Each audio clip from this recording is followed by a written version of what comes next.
Paul Hill and Kay Alexander. And go ahead. My name is Jan Walsh. I'm a zoologist by my first college education and a veterinarian. I live in Nuevo, just off of the Muskegon River. So the aquifers that feed the Muskegon River are very dear to me. I did not come with a written statement because with a science background, I like to try to keep an open mind. Although I think it is abhorrent to privatize water, to give it to a company that believes that water is not a right, but a commodity. From an economic standpoint for the state of Michigan, it's obscene to give away that much water for so little. So I came here at 4 o'clock because I thought also, like many of us, that the 4 to 6 time was a give and take question and answer. That's right. Lovely loop, did have some information, but it got a little old after a while, and it was a beautiful day. I did spend some time at the tables, at the DEQ table, and picked up and read. So, because they didn't meet the number of gallons, they didn't have to go through as deep a permit, but now they do. It does say that they must have a live reading. It doesn't make sense to have the fox checking the hen house and to use their figures when we have the U.S. Geological Survey, and I believe that those numbers should be used. It needs real time flow studies. You need low water studies, not high water, and I wrote that down before I ever heard about them coming out at high flow. You need pictures of these rivers, streams, and ponds and lakes over time, over the decades. That'll show a lot, I do believe. When I was at the tables, it was mentioned that agriculture was the biggest consumption. Yes, that may be, but the water that is put onto the ground by the agriculture goes back into the aquifers. It is not shipped all over the world.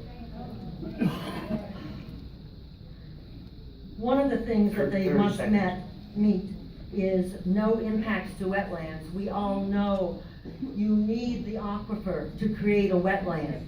Once the aquifer is dry, the wetland seeps and becomes dry. This is happening. It says balance between economic development and environmental protection. If there is no drinking water, if there is no environment, this state is done. All else is moot.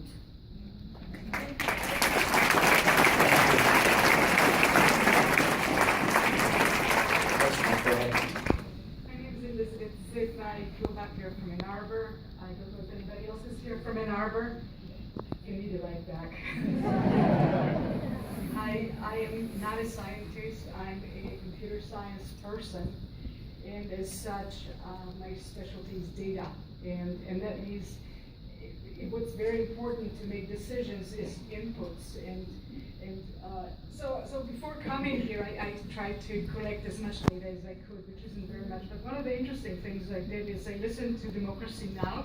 Video, and one of the things that was striking to me is that not only does Nestle pay only $200 for the water, but they get 13 million in tax credits.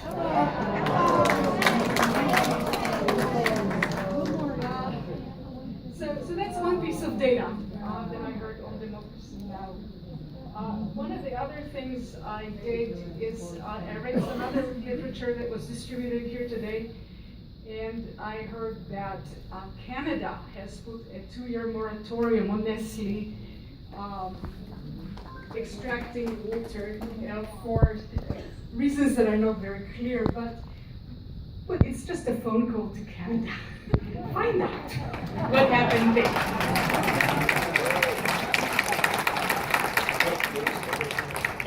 What I do want to say is in the 3 hours I had here to read all the papers that were distributed, which mostly said very much the same things. I mean, I'm reading and reading and reading saying the same thing over and over. There is a big sheet though, I don't know if you guys saw it, but on it there is a list of all the components of the regulations that the company Nestle has to go through and report on, and the tests for compliance.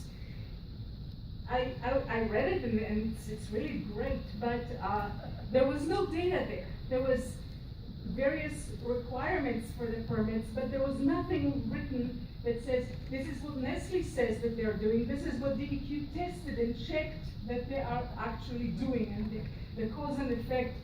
There's no data here. This is just, we can read the law or the components very nicely, but we don't know how the company meets its obligations. So in the 30 seconds that I have left, I will tell you that I have lived in the Middle East. And having lived in the Middle East, I know how precious water is. The war in Syria is caused by water shortages. We don't want to be in the same situation in the next 20 years when our children wonder why there is war here, because we didn't take care to make sure that they have water. Thank you. I'd like to